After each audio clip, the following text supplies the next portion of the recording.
नमस्कार, मी कविता. आपल्या घरी निघणाऱ्या किचनमध्ये ओल्या कचऱ्यापासून किचन कंपोस्ट कसे तयार करायचं ते या व्हिडिओमध्ये बघणार आहोत. व्हिडिओ शेवटपर्यंत बघा. व्हिडिओवर नवीन असाल तर लाईक, सबस्क्राईब करायला विसरू नका. हे किचन कंपोस्ट तयार करण्यासाठी आपल्याला काय साहित्य लागते ते बघूया.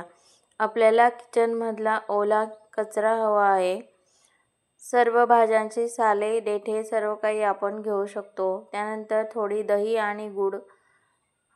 नंतर एक प्लास्टिकचा कंटेनर आपल्याला हवा आहे. त्याला खाली थोडे होल करून घ्यायचे 3-4, जेणेकरून एअर सर्क्युलेशन होत राहील बर्नीमध्ये.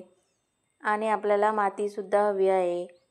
आपण एक थर मातीचा आणि एक थर ओल्या कचऱ्याचा असा टाकत जायचा.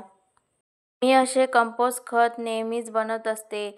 मोठा ड्रम किंवा बकेटमध्ये हे कंपोस्ट खत बनवलं तर आपल्याला जास्त कंपोस्ट खत मिळतं. पण ज्यांच्याकडे गॅलरी असेल आणि छोटी जागा असेल त्यांनी अशा छोट्याशा बर्नीमध्ये सुद्धा कंपोस्ट खत तयार करू शकतात.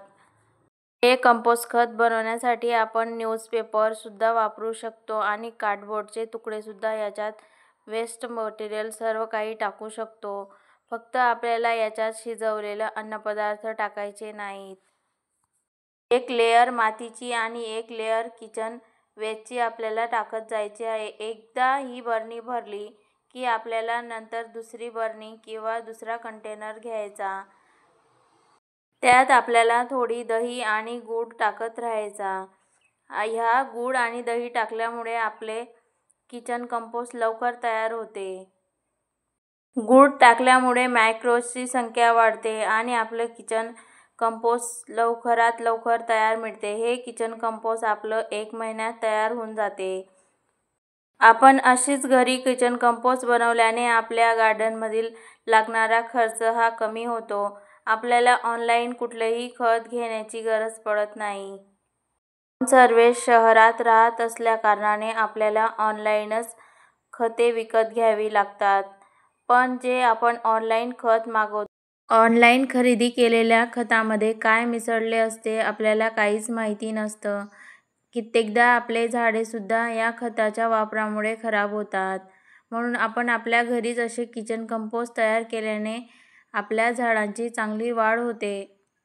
तुम्ही सुद्धा तुमच्या घरी असे किचन कंपोस्ट तयार करा आणि आपल्या व्हिडिओला लाईक करायला विसरू नका. हे किचन कंपोस्ट मी 1 महिन्या अगोदर तयार केले होते. बघा किती छान तयार झाले. हे किचन कंपोस्ट तयार झाल्यानंतर त्याचा मातीसारखा मस्त असा सुगंध सुद्धा येतो. ही मी ह्या बकेटमध्ये आणि एका मोठ्या ड्रममध्ये नेहमीच माझ्या घरचे किचन वेस्टचे किचन कंपोस्ट तयार करत असते आणि मला घरीच अशा प्रकारे कंपोस्ट मिळते. माझ्या गार्डनचा खर्चही वाचतो. तुम्ही सुद्धा करा आणि व्हिडिओ आवडला असेल लाईक, सबस्क्राईब करायला विसरू नका. चला तर मग भेटूया पुढच्या व्हिडिओमध्ये. सर्वांना श्री स्वामी समर्थ.